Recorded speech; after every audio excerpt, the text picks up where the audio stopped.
sa zaradiť do spoločnosti tak, jak sa má. Nepochybuj o sebe, my nie sme márna masa. Rozumný jedinec, chalani, dievčatá, stávam sa za názorom tak, jak sa má. V prvom rade, keby som to akože mal niečo zmeniť, tak by som zmenil postoj vlády a iných orgánov voči marihuane.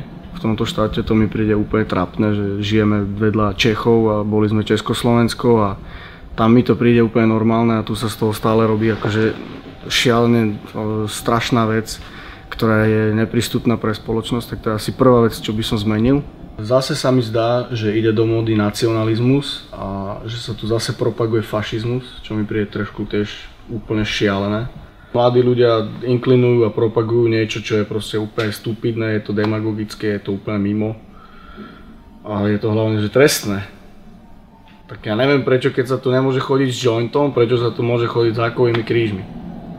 Takže mohli by sme apelovať na políciu slovenskú, ktorá tak vehementne sa snaží tu pomáhať k právu a poriadku, aby si všímala všetko, čo je nezákonné a nie iba tú marihuanu. Ja sa volám Daniel Pitoňák a stojím si za tým, čo som povedal.